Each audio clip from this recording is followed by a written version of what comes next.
Avoir.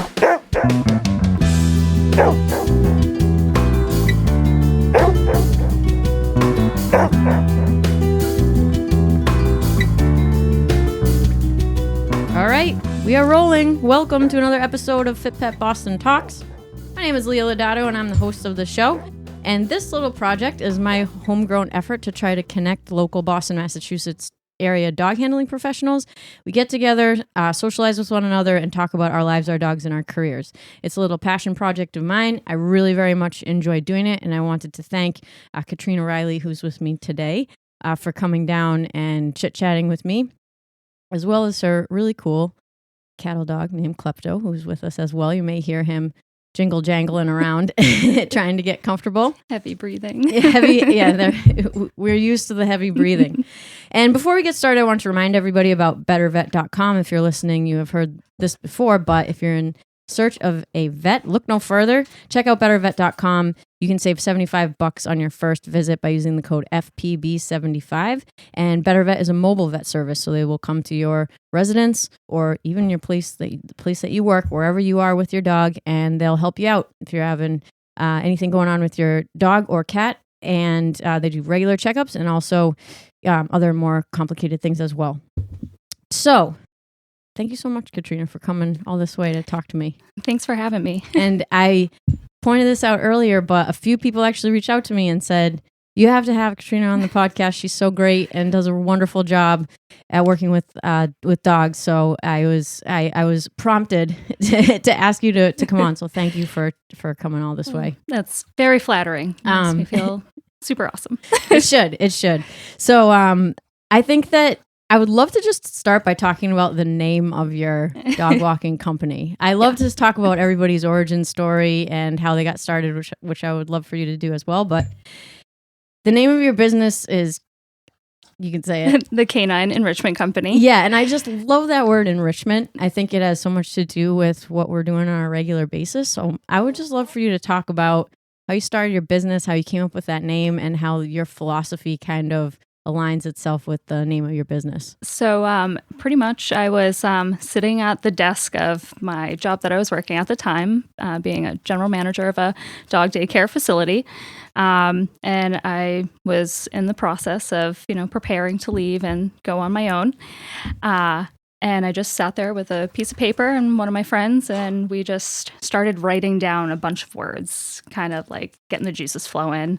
And I knew I really wanted to do something with enrichment in the name because that's really what I wanted to focus on, especially being in the daycare industry for so long, the lack of enrichment that the dogs were getting. I just really wanted that to be the main focus of the business. And yeah, just by kind of almost playing like Scrabble with words a little bit, just kind of placing them together, and it just kind of came together.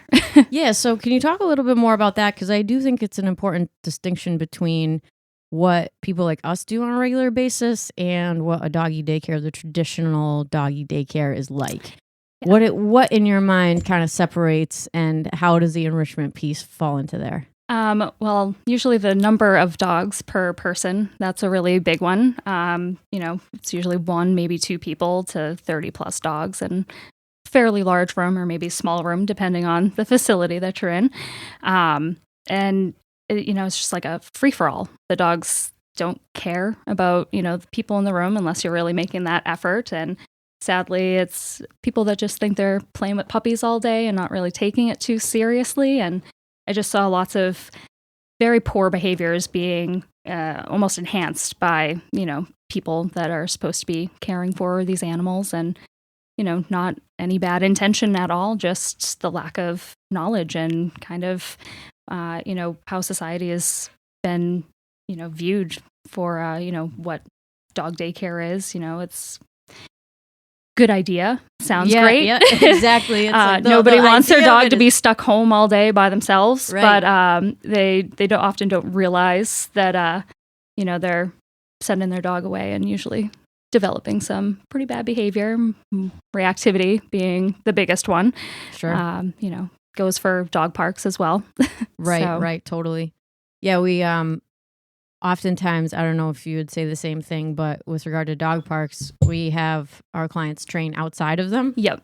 So that the dogs are the stimulation and, working in that context. And I'll tell people this is the only time that you are allowed to go to the dog park is to train your dog outside the dog park. And they're kind of looking at me, scratching their head. Yeah. It's wonderful distractions for It is. It is. So tell me a little bit about where you work and what your day is like as far as, what you're doing with the dogs on the regular.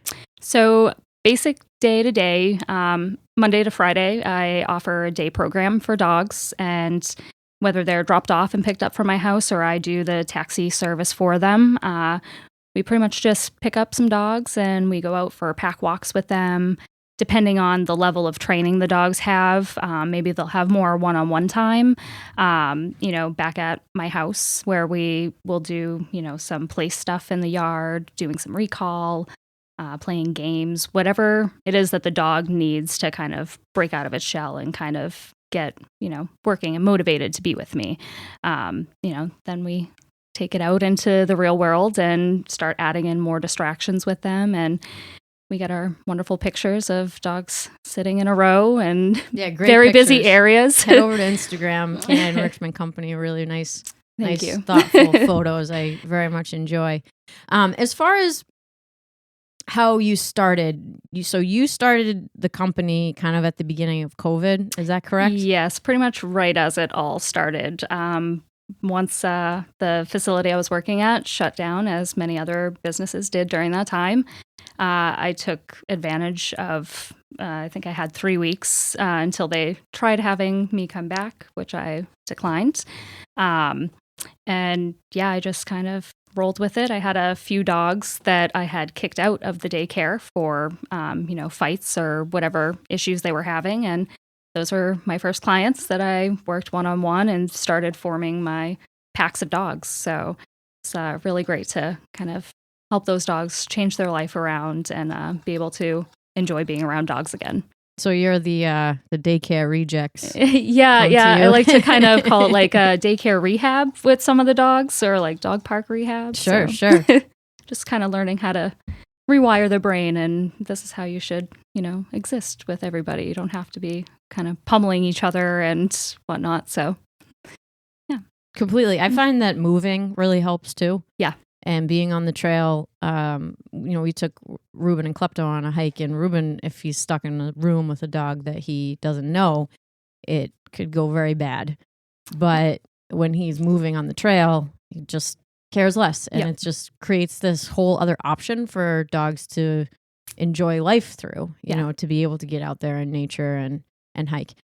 Do you find that your clients, and this is kind of a random question, but something I think about a lot, do you find that your clients enjoy hiking with their dog, or is it like 50-50? The clients kind of rely on you for that service and then they take it easy with the dog. What's your split kind of? I would say it's pretty even. Even if the owners aren't like big hikers, they want to take their dogs to breweries and stuff like that. Right. Whether wherever they're traveling, they want to be able to bring their dog with them and have them, not be a nutcase, ruin the trip. So, even if it's not getting out, in the, hiking and stuff like that, I like going to urban areas too. Some dogs that I work with are very fearful of cars. And so luckily I live on a dead end street where I can kind of increase that noise of the cars before we kind of make it out there. But yeah, I try to focus everything very like personalized to each dog and owner, because everybody's different. Everybody has different goals and lots of different personalities. Right. Can you just angle the microphone a little bit more towards you? Yeah, perfect. Just talk right into it. Okay, perfect. We still got you. Great. We still got you. I just want it to be as perfect as can be because I'm a psycho. So as far as the services that you offer, do you do any private one-on-one training with dog owners? Yes, I do offer one-on-one training. At this point right now, the only way to get into my day program is to do one-on-one training with me first, just because the pack sizes are at a point where I can't just start bringing new dogs in. Yeah, I would totally. be totally overwhelmed. Mm-hmm. So, yeah. I'm finding more and more people are doing this exact same business model because I started to do the exact same thing. So on my website, I just realized that exactly what you're saying. If I have 3 dogs and I bring on another, that can upset the whole apple cart. Yep. And it might take weeks to really be able to mold the pack back to being. I'm really strict. I don't know how strict you are, but I'm pretty strict. Yeah. Okay. Cool. Yeah. We like to have fun, that I but have on the podcast, I'm like, you kind of vet the person and how they're handling, and from what people say, and it's like dogs don't need help having fun. Really, they need just help with the structure. Yeah, totally. But I do the exact same thing. So it's like if you want to come on for any additional training or walks or hikes or whatever, you have to do classes. Yep. With us one-on-one. And I think that a lot of people, it's almost kind of a good way to weed out stuff because it's like, I want to work with people that are going to work with their dog too. Exactly. I don't want to carry the whole burden. Especially if I'm only going to see the dog like 2 times a week or something like that. Yep. So with your clients, when you do the one-on-one training, do you do like 4-pack of classes, 1 just kind of as needed? I usually just start off with the 1. A lot of the people just want to get into the day program, and I like having that opportunity to see the pet parents usually at whether it's pick up or drop off, and kind of give them a little report card and what we did for the day, and That's awesome. Yeah, that's awesome. So tell me a little bit about the dogs that you have at home. I love talking about people's dogs. I got to meet Klepto today. Who do you have at home? What do you like to do with them for fun? So at home we have our other 2 cattle dogs, our first and our last, Loki and Arson. Arson? Yes, Arson. And Klepto? Yep. Oh my God. So we went with that mayhem theme very purposely with them. That should be your next dog's name, Mayhem. Yep. But yeah, so they're really awesome. When people hear that I have 3 cattle dogs, they either have no idea what they are, and I mean, either way, they just think 3 dogs. Holy crap, that's insane. It must be a nut house, and we have our moments where it can be a little nutty, but it's definitely not 3 dogs just free roaming a whole house. There's lots of structure with them too, especially since I have my business pretty much at my house. Right. They have their own separate area that I don't bring any of my client dogs into. That is their space. But yeah, we love hiking. We do dock diving, beach trips. We're exploring more in the sport world. I definitely want to look into maybe like fly ball or something. Just start doing more stuff with them and that type of aspect. What attracts you to the breed? I love breed people. I love it. People that have that one breed and they kind of stick to it. What do you like about the cattle dog specifically? I mean, they definitely aren't for everyone. And our first cattle dog is not your typical cattle dog. He's very much a couch potato. Okay. And, so he's, not what you would expect. Kind of caught us off guard, and he's a wonderful boy. Klepto right here with us is a little more challenging, coming from stronger lines, more purposely bred than the others. Okay, so can you talk a little bit about that? Like, did you know anything about the parents of Klepto, and what type of work-ish were they doing? They just did some small-time farm work for their family. Klepto was born in North Carolina, but we picked him up in New York at their grandparents' house on their massive farm. Okay. And I actually got to meet his dad, Tough, who just the second we pulled up was a very tough-looking guy, barking at us. I see so much of Klepto in his father. But yeah, they were show dogs. I don't know too much about their show history other than seeing their beautiful photos. But yeah, I stumbled upon Klepto shortly after one of my dogs passing, and I just completely fell in love, and Klepto popped in my head. He stole my heart. So that's kind of why I gave him that name. Little dorky story to go with it. But he's definitely grown into the name. He is extremely sneaky. He knows when he's being watched and what he can get away with. It's quite comical. we have some mirrors scattered about the house, and not purposely, but we can kind of See catch around him. the corners. Yeah. See what he's getting into. He knows where the toys are. Where the trash is his favorite. Yeah. Yeah, I think it's a funny word to use, sneaky, for dogs, because I think in the public, first of all, as dog trainers, we're always saying to people, don't anthropomorphize your dog. Don't put human characteristics on the dog. Like love and, he's got hearts in his eye or whatever. Exactly. But it's almost as if the more I get into working with dogs, like you say, he's sneaky. I know exactly what you mean. Yes. It is not I guess it's anthropomorphizing because we are sneaky sometimes. Yes. So we understand when the dog is being sneaky. It's just so interesting because when I first started working with dogs, I always had in my mind, don't characterize their behavior by things that we do. And the more I work with them, I'm like, it's impossible not to, but in a different way than a pet dog owner that's like dressing their dog up for Halloween. And, yes. My favorite is people saying, they know they shouldn't be doing this. And most of the time it's like, no, they actually don't know. That's why they are doing that. But it's definitely, compared to my other two, it's definitely sneaky for him, for sure. So what would be your advice for somebody that was, because I would consider you to be someone that knows the breed really well. And I think in addition to having cattle dogs, how many cattle dogs are in your pack? 3 altogether. That's my dogs. So you have 3, but with your clients, no cattle. So you don't have any cattle dogs. No. So what would be if you were just to give somebody a little bit of advice about the breed? You're not held to this forever or anything like that, but I have very little experience with the breed, and most of it has been negative, and I don't blame them at all. I don't dislike them at all.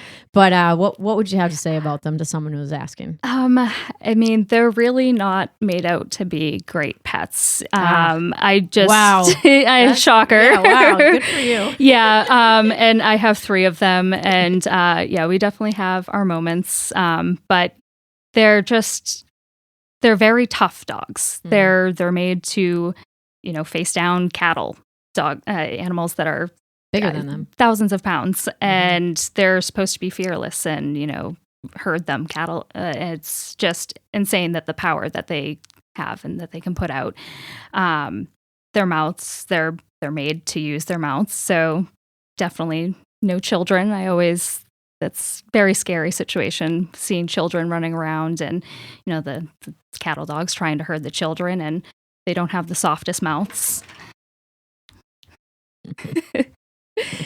But yeah, he has endless energy. I mean, my other 2 do also. They have a little bit more of an off switch, but he would work himself to death very happily to do that. Very exhausting owning. So the majority of his exercise, you're doing trail hiking? We do lots of hikes. I do supplement with some treadmill just for that extra mileage for him. Sure. We do tons of fetch in our backyard. What does he like? What's his toy of choice? He'll go for pretty much anything, but we usually use a chuck-it. He likes to jump through the air for it mostly, then chase it. Sometimes he'll stop running after it and kind of just be like, come on, Mom, like hold it up in the air for me. I've gotten him to do some flips, just the pure energy that boils up inside of him, just like rockets through the air. But yeah, they're not for definitely first time owners for sure. Very powerful. Yeah, mentally and physically, right? Oh my God, yes. And so your other 2, are they as driven as Klepto? Or I know that you said Loki, the older guy, is more of a couch potato. How about Arson? Arson is a fiery little man, that's for sure. And you have 3 males? Yep, all males. Yeah. But yeah, Arson, he's a really fun little dog. He's got a fire in him for sure. His drive is there, but it is not very controllable. When there's toys involved, it's very hard to get him to look at you and to kind of slow down. He definitely is another one. He would injure himself, drop dead just from nonstop going. Like, he doesn't stop himself. Loki, he will stop himself. Klepto, he kind of, runs low. He's a bit bigger of a build than the others. The other two are a little more slender and agile. He's definitely a wider dog. But now, did you intentionally have all males? Was that were you like, I can't throw a female into this, I'm just not sure enough that it'll work out? I'm more into the male dogs. Just from my personal experience, I just feel like they kind of want to hang out with you a little bit more. I've definitely met some females that are super friendly or overly friendly, but as a whole, I like the male dogs a little bit better. You can connect with yeah have that connection. So as far as your household dynamics go, I know that you said you keep your house dogs separate from your clients, which, well, I think many of us choose to do this, and it's very wise. If you're listening, please do that. Your dogs are your family. It's their house. You need a difference between working and your home. I'm just going to say that. But what type of, because for our guys, I'll just use them as an example. We spent 2 years for Ruben until he was really out of the crate unsupervised. And then Buddha was even a little longer because he's just like matured a bit slow. And now they are free together whenever, unless we have people like you coming over. Yeah. I'm not going to let them loose, obviously. What's it like in your house with them? Let's say on a weekend where you're closed and it's just you and your partner and you're just hanging out with your dogs. For the most part, I mean, if I have downtime on the weekend and there's no client dogs in my house boarding, we take it pretty easy. We'll mostly just lay on our couch and cuddle and watch movies. During the week, we're going a lot. So I like to kind of take the weekends with them to just kind of hang out. We do our exercises still because it just would not be possible to have them hang out with us. But yeah, it's, they're all three of them able to just hang out with us and lay on the couch. So you're not having to like crate and rotate or anything like that? We have our days where we, Klepto specifically, he can be a little moody, sensitive some days. So, we do occasionally rotate and let them have individual time as well. But if we're just hanging out, I try to let them just kind of do their thing and have that little bit of freedom. But during the week where, they get a lot of crate time, while I'm going and doing pickups and checking dogs in, they're getting the, burn end of the stick, at that point. So come the end of the day, that's where, I make it up to them and we go out on our own adventures and stuff. But most of the time they're all out together. So when you guys leave the house, are they loose together? So we do crate. We don't leave dogs out when we're not in the home. Our dog Loki will let him hang out sometimes just because he just looks like he doesn't even want to move off the couch. And most of the time he'll just stay right where you left him. But the other two, I just prefer to keep them in. They wouldn't get into anything, but I'd rather not take my chances. Sure. The room that they have is kind of baby gated off. So they have our like living room to themselves. So, we'll pop them back there while other dogs are coming in and out of our house, or just people too. When guests come over, my dogs are in the crates until they are calm enough to come out and handle themselves around people. A lot of my friends will come over with their dogs as well. So that's where we kind of, manage things a little bit more and kind of rotate dogs depending on who's there. Who's over, right? Yeah. I think it's just really nice for me to hear having 3 cattle dogs and being able to have a normal life in your house. That's refreshing. Yes. Because I think it's important for, even if, obviously some people, if they're trainers or whatnot, if they have high drive dogs or they have kennel dogs, that's cool. But it's nice to hear management in your house to the point where it's just enough so that you can enjoy your life. Yeah. Because sometimes, you do have to crate and rotate your dog. Like some people live like that all the time. and because that's just the safest way that they have to do it. So I think it's really nice to hear, you kind of have some sense of not normalcy, but a good flow going. Definitely. It's awesome. So as far as, where you work, you're down on the South Shore. You said Avon. Yep. Cool. It's a super small town. It's a super small town, but you guys have a lot of woods around. Yeah, we have quite a good option of hiking areas. I mean, they're not always the best as, them being overly populated. But during the weeks when I'm out, it's usually a lot slower than, weekends when I would get to enjoy them with my own dogs. Right. But yeah, I live right across the street from DW Field Park that goes through Avon and Brockton.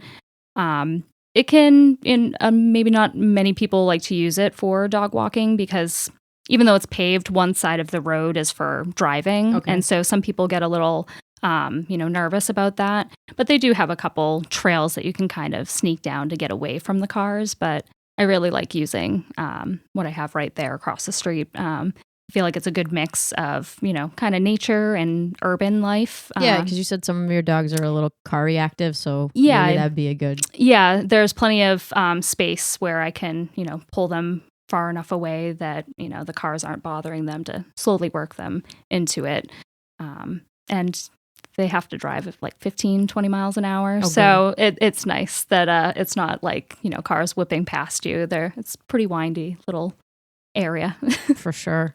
And what's the demographic of dogs that you are seeing kind of come through your program, breed-wise? And mostly like rescue mutts, like hound mixes, pit mixes. But yeah, there's not many like purebreds that I've really seen in the area. Working in Boston in my earlier years, it was all doodles and Frenchies and all these like flashy, designer dogs. And yeah, it's definitely different. I just see a lot of, we have lots of tan and white dogs. We just started getting a couple like black lab mixes, and it's nice. It breaks up the group a little bit. Yeah, that's awesome. It's cool too to see more interest in rural areas, more people in rural areas taking advantage of folks that are good dog trainers. Because just because you have a fenced-in backyard doesn't mean that there's any enrichment going on, exactly. There. So I think that that's an important piece that I'm seeing as well with folks that are working farther outside the city. Yep. And they're still being able to engage with the community, because I do think people are recognizing more that their dogs need a little bit more. Yeah, definitely. So as far as trainers that you would look up to, or when you're reading about training or watching videos, and I always want to say this as well on the podcast, this podcast is not an endorsement of any style. It's not excluding any style of training at all, but kind of, who are your role models? What are you listening to? What are you reading? And what's your approach when it comes to learning new things? Are you, doing a lot of research on the back end, or are you just kind of throwing your net in the water and just trying stuff out? What's your approach? So, I definitely am, I call myself a relationship-based training. I like to use lots of balance training methods. It ends up being mostly positive reinforcement with the dogs at the beginning stages for sure. But my top three favorites at the moment, Michael Ellis, obviously. Tyler Muto, I really love his work a lot, the way he is with the dogs. And then Stephanie Vichinsky is Method Canine in Idaho. So she's not local at all, but she has some phenomenal online training courses that I think are just great for, just pet owners looking to learn how to be with their dogs. I don't have my own video content at the time, so all my one-on-ones that I do, I always send them, all the training videos I love, things that I've watched and kind of, imprinted into my brain. You can only do so much in a session, that you got to have something, to look for in your own time and your... Yeah, consider the dog membership. Do you have one? I don't have a membership. No, it's good. It's good. He I'm with you. I like his style, and I like the way that he presents information. Yeah, very easy to digest. It is, and I think as teachers, we oftentimes get stuck in ruts too, and say the same thing over and over again. And it's refreshing to get a different perspective and to see somebody that's a really good communicator be able to teach. Yeah. And it's super inspiring for me. And it's like $15 a month. So it's that's awesome. Like I'll definitely check that out. You know? But yeah, I've enjoyed that a lot. And he just recently put out a series on reactivity, and I thought that was really nice. Yes. And I also go back and forth about video content a lot. And we have a Facebook group that's just for our clients. Yep. Do you have one too?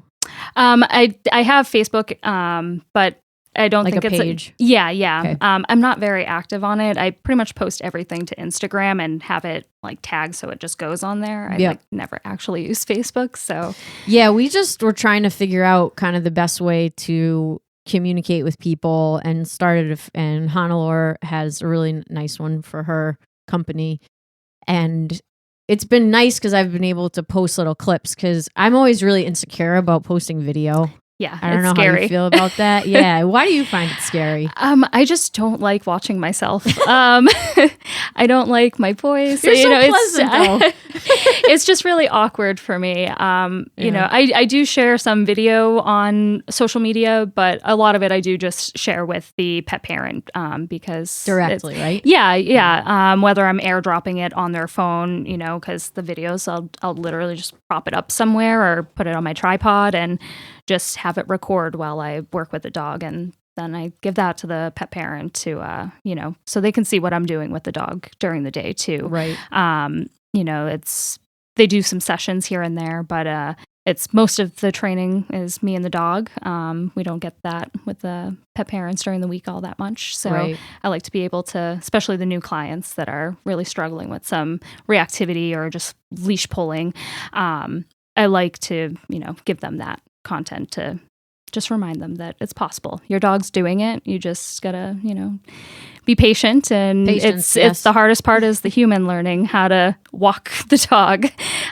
So yeah. So, do you require video from your clients? I don't require it. Depending on, you know, what the dog is, you know, displaying, I'll ask for a video if I'm kind of not sure if that's actually what is happening. Like, you know, give an example of that. You know, like people saying that their dog is being, you know, aggressive, but really it's just being, you know, it's anxious, it's nervous, and being pushed past its limits. It's not an outwardly aggressive dog. I find that most of the time it's just us humans putting our dogs into stressful situations that it's just not ready. Right. I recently started to not require video, but be very, I don't want to say enforcing, but I've been nagging people to get it to me. Yeah. Just so that there's some follow through between lessons. Okay. So, you know what I mean? I'm thinking you were saying setting up for. Yeah. lesson. Like, okay. Yeah. Like, hey, we had a lesson. Show me what you've been working on type of thing. Yep. And I got to say, the people that send me the video are like knocking it out of the park versus those that aren't. Yeah. You can definitely tell when people are putting in the effort at home. Yeah, and it doesn't even have to be perfect, I think, and I reiterate that over and over again. It doesn't have to be, even if I can't see everything, just something. Yeah. And I think the accountability of that, it helps people to keep the ball rolling. Another thing that I've learned in the past couple of years is just like, this stuff takes so much time. Yeah, it's crazy. And I'm always telling people, you know, I've been handling dogs for just about 10 years, just over 10 years now. And yeah, you got your 10,000 hours. You know, it's it's I can't just magically help you in a handful of sessions. You know, this has been years of trial and error mostly, and working with so many different dogs, hundreds of dogs between daycare setting, grooming setting. It's really hard. Yeah. And, you know, it's even harder for some people having someone there watching and kind of, nope, you're not doing that quite right. Let's try it again. And you can kind of see the discouragement on some of them. And then you're having to stop and pep talk. And it's, you know, not going to be perfect, but look at where you started and where your dog's at now. The reactive clients, I feel so bad for them. They just get so down on themselves. And yeah, I'm just always there trying to be their cheerleader. Like, the first day I got here, your dog was not under control at all. And now you're able to get their attention after like 3 weeks. Like, how awesome is that? Like, hold on to that. More of that is to come. Totally. And I also think there's a disconnect between the dog giving us attention and how important humans think that is. Yep. A lot of people don't realize how powerful just the dog looking at you. Yeah. I mean, your dog was great today. I was very impressed because I've a never met obsessed. you before or Klepto. And, my guy always comes when called. The dog will never leave me. Yep. But socially, he'll go far for me. And Klepto here, he's always looking back for his mama. Yeah. And the other two are just like that as well. And I mean, it's all I did with them as puppies. I mean, we had them all from about 7-9 weeks old. And, I didn't always have a leash on them. I was irresponsible in that sense, but I had toys with me. I had food with me. I hate saying this, but I didn't need the leash. The dogs just wanted to be with me. You. That's all that they knew. And so, yeah, I mean, definitely not properly off-leash trained, but I mean, I think it worked out pretty well. Yeah. What is proper off-leash training? I don't even know what that would be. It's like me, like, Ruben, get your ass over here. It's like, that's off-leash training. I'll be more responsible, having that safety net of a leash being on them. It's like I wouldn't want to give that advice to other people. Like, oh yeah, no, just go for it. That's how it worked with me. But yeah, I mean, I think we lucked out. I mean, their breed, I think, has a lot to do with it as well. I mean, it's just them genetically wanting to work with us. And, we just built a really great relationship at a young age. But, so what's your puppy training like? When so you've had 3 cattle dog puppies. I was saying to you in the woods too, most of the cattle dogs that I've interacted with have been rescued. Yep.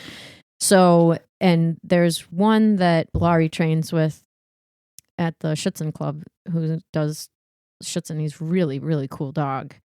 And he is a bred cattle dog. So I think that there are, from what I've seen, there are a lot of cattle dogs in rescue. Yes. But having the opportunity to have them as pups, what are your priorities when they're puppies? I think you kind of touched on it already, but what's your little program? How do you do it? I mean, I never, even before like knowing how good hand feeding was, that was what I instinctually went to, just having like the food on me.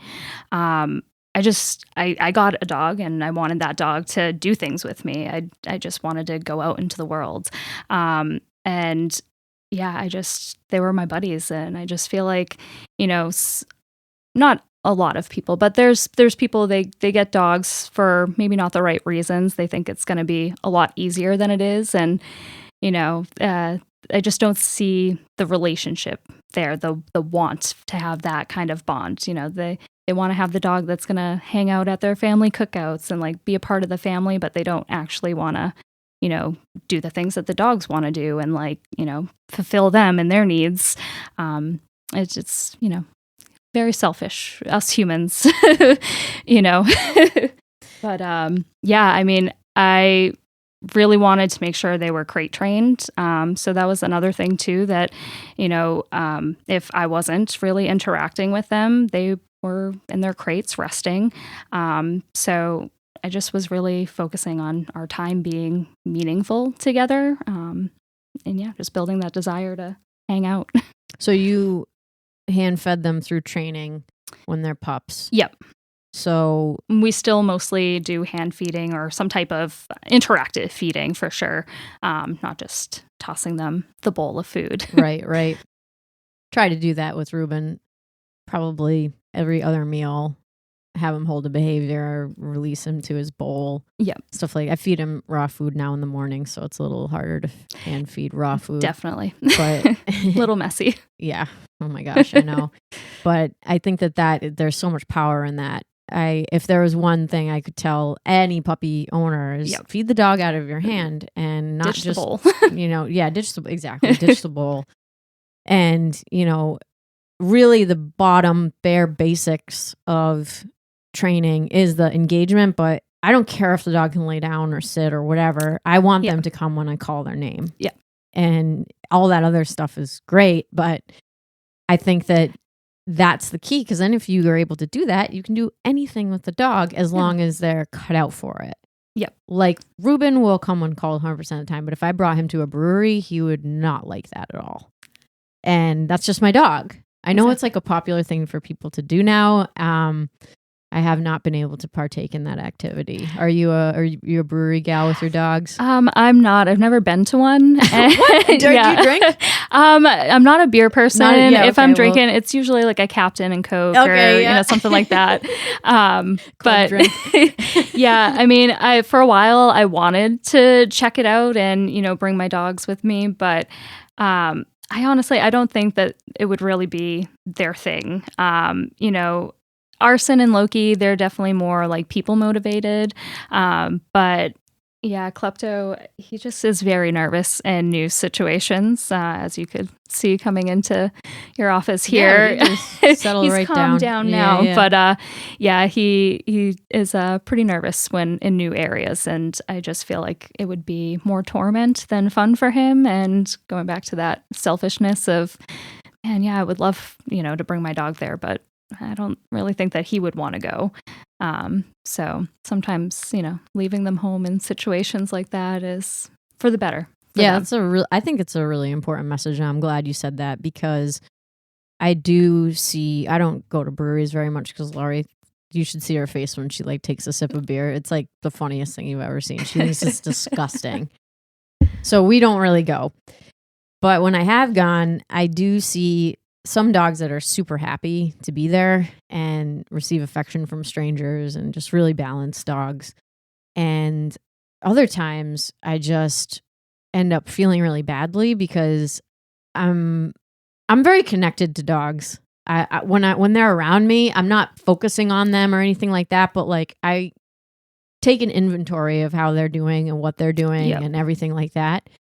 And if I'm around a dog that's nervous like that, I start getting like nervous, because I'll never have my dog with me, because I know that he can't handle it. Oh yeah, the second my anxiety starts going too, I mean, they just feed right off of it. So. Right. And I feel badly, because I do think it's okay for people to just leave their dogs at home, or maybe bring them to a situation like a picnic instead of a brewery at first, that you have your brewery time and then make it up to them taking them out on their favorite activity after. So you don't feel guilty for leaving them home. Yeah, get drunk and play Frisbee. Does he like Frisbee? Oh my God, yeah. He loves just about anything that is, a toy game related. How far away are you from Rentham? I don't think we're too far. I don't know exactly. I would say probably 20, maybe 30 minutes, 30 minutes. Yeah, because I do a toss and fetch league there. Okay. On Sunday mornings. And they're starting up the winter session in November. And are you familiar with the game? No. Okay, it's very simple. I'll tell you all about it. It's a half of a football field, so 50 yards total. Okay. And then the field is almost diamond shaped. So at 25 yards, it starts like 10 yards and 10 yards at the bottom and the top. And then at 25 yards, it bumps out a little bit. So your dog, if they catch it in that zone, has a little bit more space. Yep. But you stand behind the line. There's 60 seconds or 90-second games, and you throw for catches. That's awesome. It's really simple, and a great group of people. It's run out of Canine New England. That's their group that's down there. Awesome. They're in Walpole, I think. Yep. But anyway, if he likes to catch Frisbees, you should check it out, because it's $20 for 5 weeks too, which is probably the cheapest dog sport in America. How can I turn that down? Oh, bud. But yeah, I bring Ruben, and he does well. Because you said that he likes to jump, right? Oh my God. Yeah. We've measured it too. I think he, not with hind legs, but he makes about 7.5, 8 feet into the air, like just no momentum, just straight up. Like that's his jam. He loves it. Yeah, it's fun. I got into the disc because Ruben, I did some obedience with him, and he doesn't like that at all. So then he started to play with him more, and so I got him into the up dog stuff, which is pretty tough. It is challenging, but I love the community too. The people are really nice, and very like low key. I think for a competition sport, they're competitive. Don't get me wrong. Yep. But it's fun. It's really fun, and he likes it.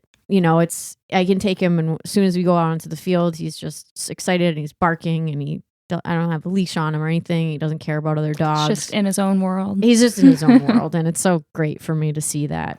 So that like disc sports have really been a huge. See, I'm not the best at throwing frisbees. You gotta so. get good at throwing. That's for sure. Yeah. I heard you're supposed to practice without the dog too, and I'm like, oh, that just doesn't seem like much fun. I know. Well, you have to go retrieve them. If you're like a psycho, you'll get into it because I agree. I thought the same thing, and I recently started to like give Ruben a break and go play myself, and it's like. If you set a cone out for 20 yards and you try to hit the cone, you'll be driven to get better at it for sure, because I just get so angry at myself when I'm, having a bad day or whatever. But it's nice too. I did a clinic there that some of the ladies there from Canine New England, they've been doing discs for like, 30 years or something like that. So they do clinics every once in a while. I get to meet the old timers that, have been around the block and that's awesome. Give their advice. I love it. I really do. It's a nice group of people. A lot of cattle dogs too. Cattle dogs, Australian shepherds, and a lot of border collies. I was gonna say there's gonna be border collies. Wow. I mean, they're so fast. I would love a border collie. I think that they're just so sweet. They are. They're nice dogs, and they're really, really fast. Yeah. Yeah. They'll chase anything down. It's crazy. Same kind of working breed as the cattle dogs for sure. Yeah. So I really want to talk, Katrina, about the product line that you have and what you're doing with that and where people can find it and what kind of made you even get into it. So I, at the beginning of starting the Canine Enrichment Company, I found myself needing some leashes and I wanted to use biothane, and it was getting really expensive just buying biothane leashes from other companies that are really amazing. But I was just figured, hey, it can't be all that hard to whip some leashes together myself. And I just started buying some hardware and biothane in bulk. And, I've just always had kind of an artistic streak in me. And so I can tell because you have lots of tattoos that are very intricate. So because I asked before the podcast, I'm like, you're an artist. Yeah. So that's my little creative outlet. It still pertains to dogs. But I was trying to, give myself something to do other than physically working with dogs, give myself that break. I just had a blast with all the colors and color combos that I could make. And then I had a couple of friends and a couple other dog walkers that saw my stuff and really enjoyed it and started buying off of me. And so I don't have it set up on my website yet, but I do plan on having like a little shop set up on there for people to easily just buy pre-made stuff. But for right now, I just have people through Instagram or through email just placing their orders with me. And most of them are local, so I either will meet up with them and give them their things or, just ship it to them. But yeah, I've made some dog walking harnesses that really took off.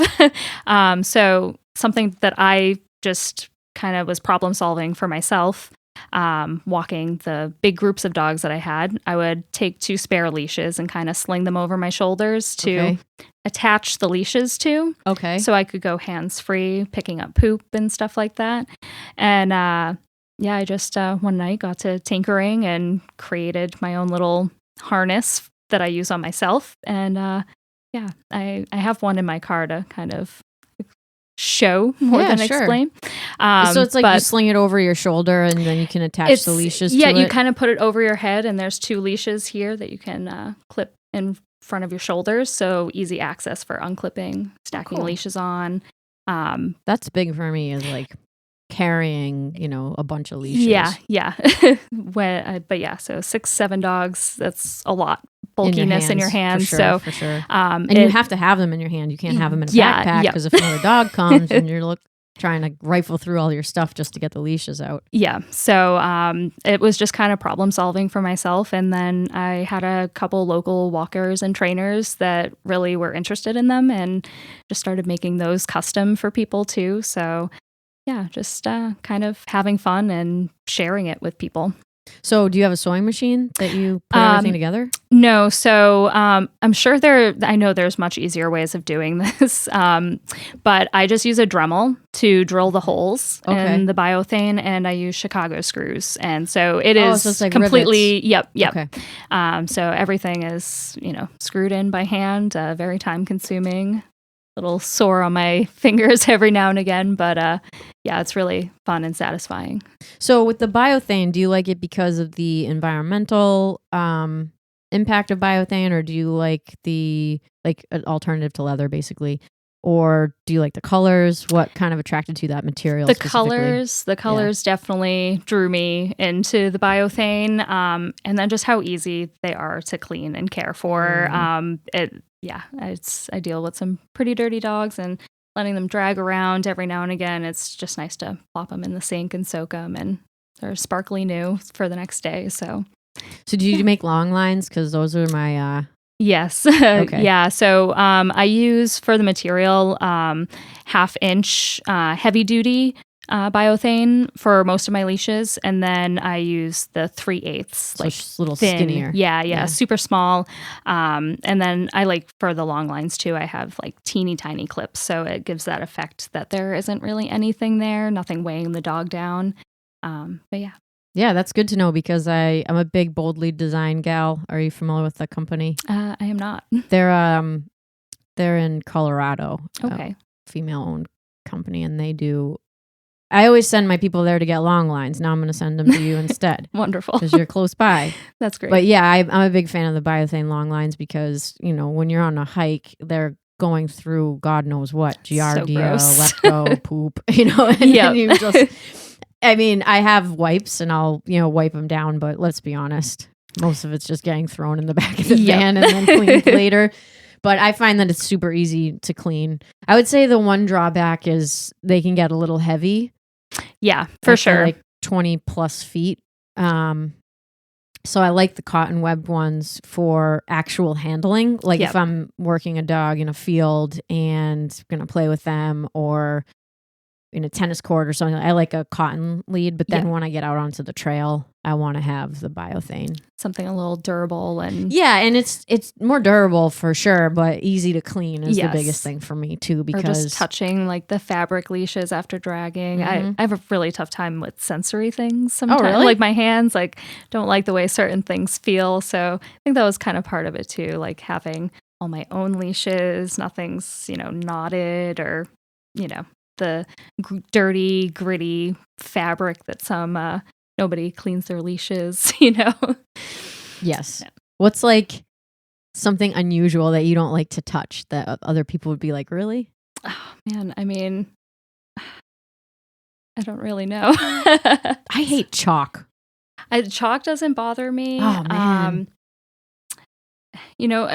So if I'm washing dishes, going back to when I was working in restaurants before dogs, been there, girl. Dishwashing, I've done that. Your hands get so pruny, and my nails would just, I don't know, just be so waterlogged, and just my nails rubbing up on metal was almost initiated my gag reflex. It was torture.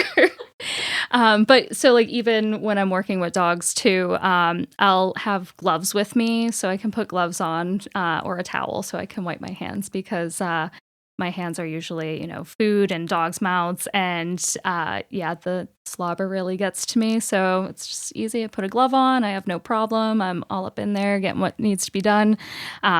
But then I can just take it off, especially when I'm out too, in the woods and stuff, not having that access of washing my hands and all the dog food getting under my nails. And So yeah. Yeah, it can get a little gross. Yeah. From childhood, it was never wanted to get dirty. And yeah. And now you work in the woods with dogs. Yeah. I mean, Yep. how do you figure? Yep. So another thing that I like to talk to people about that work on their feet all the time, I haven't on the podcast, but what kind of shoes do you like to wear when you're working? I've been really liking my Morale hiking boots a lot, especially since I have extremely weak ankles. I like to mention have that, so I was like, it'd be nice to, because I know that we're all out here and we're all not perfect. Yep. So I like having that extra ankle support with the boots compared to sneakers or something. I had a really nice pair of Nike, I think like running shoes. They were like clouds walking on, but it made my ankles much weaker, and I, within a couple months, had sprained my ankle twice wearing them. Just walking, nothing crazy happening. Just very frustrating. Too squishy. Yeah, very frustrating. So yeah, and I can't really take too much time off at the time, being all by myself, not having any help. So yeah, I was, putting myself in situations, not being tip-top shape and kind of taking easier trails and instead of resting on my ankles and stuff. So yeah, just ankle braces and boots get me through. Yeah. I hear you. Sometimes I have problems with my back. Oh, yeah. And that, it's totally debilitating. And it always gets flared up when I have to wear bog boots in the winter. Yeah. Because it's wearing leaden shoes, which you have to. Yeah. Some days you just can't get away with it. And then I'm turning into such an old person because I have been a Brooks running shoe gal for my whole life. Yep. And with the dogs, I've had the same model of Brooks from when I started in 2015, and they changed it. And so I got them in the mail, and I usually don't break my shoes and I just put them on my feet and go. Yep. And I said to myself, I'm like, I'm going to break these in. And I had gotten a different pair prior, and it was horrible. I was on a walk with a dog. I ended up taking my shoes off. I was walking on a street in my socks because I was like, this is so painful. But the pair that I normally get, they changed the model. And I was like, so furious because now it's so hard to find something that's going to be really good. But I think I came to a conclusion. But I like the Brooks too, because they have a Gore-Tex liner for the wintertime. So they're not completely waterproof, but at least they get me out of those bog boots. Yeah. Because that just murders my back. I woke up one day a couple of years ago and I just couldn't even move. I was like, I had a pair of pretty clunky winter boots. They were, I think, 2 sizes too big. But I was desperate and I needed something. And oh man, yeah, my back was killing me for a few days after, just the extra weight of the shoes too, and trudging through the snow. It's not my favorite time to walk, but self-care. I know it's a crazy job because you want to just go. And I've recently had to, top my number off, and physically I could do more during a day, but it's okay, if I'm going to last. Yeah. Any length longevity of time here, I need to keep my numbers reasonable. So as far as working with the dogs, you have your hiking and your training and you're working one-on-one, you're making the biothane leashes, hopefully, making that more part of your website so it's easier for people to get a hold of them. But what do you like to do for fun outside of working with the dogs, if anything, even if it's just something simple like spending time at a restaurant with your partner or whatever? Yeah. What kind of blows your hair back otherwise? I mean, I'm very much a dog nerd. Mostly everything I do revolves around spending time with dogs, mostly, trying to spend time with my own. Yep. But occasionally, we're pretty big in the music scene, going to the VFW shows with, hardcore Grungy. And punk. And That's so, awesome. yeah, it's a really awesome community of people. But yeah, that's the really only thing undog related that I enjoy is, going to see live music, which is been very hard to do over the past. Hopefully coming back now that it's getting a little bit easier to go out and about for sure. Definitely. For sure.